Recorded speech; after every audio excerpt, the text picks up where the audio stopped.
Happy midweek, chikahan mga kapuso! Naging bahagi ang ilang Sparkle Stars sa Limgas na Pangasinan 2024 kung saan rumampa pa ang ating Sparkle Queen na si Michelle D. Full of energy namang nag-perform ang ating Kapuso Stars sa Pagbanaag Festival sa Negros Occidental. Yan ang report ni Eileen Pedreso ng GMA Regional TV1 Western Visayas. Hinarana ni makiling leading man Derek Monasterio ang 19 na kandidata ng Limgas ng Pangasinan 2024 habang rumarampa ang mga kandidata in their evening gown.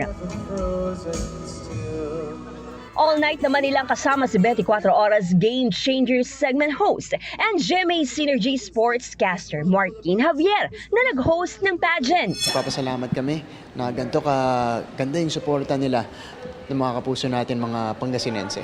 Sobrang saya, sobrang warm ng pagtanggap nila sa akin dito. It's an honor to really perform for the people.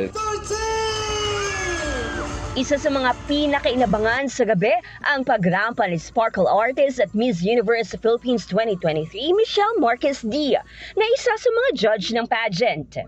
Isang malaking karangalan talaga to be chosen as one of the judges. I love the food here in Pangasinan. I love the culture. I love the people. So maraming salamat sa mainit na pagtanggap sa akin dito. Sa mga taga-Hinubaan Negros Occidental naman, nakisaya sina Katrina Halili, Radson Flores, Mikey Quintos at Royce Cabrera para sa Kapuso Fiesta sa Pagbanaag Festival. Na-hype ang energy ng girls sa performance ni Radson Flores at Royce Cabrera.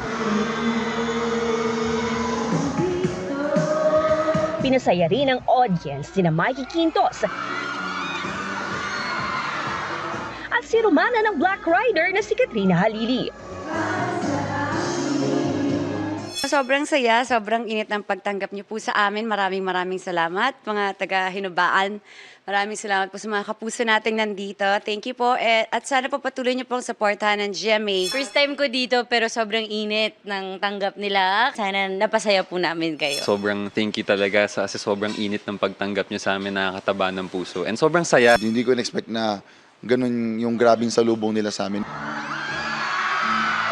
Para sa GMA Integrated News, Eileen Pedreso ng GMA Regional TV, One Western Visayas, nakatutok 24 oras.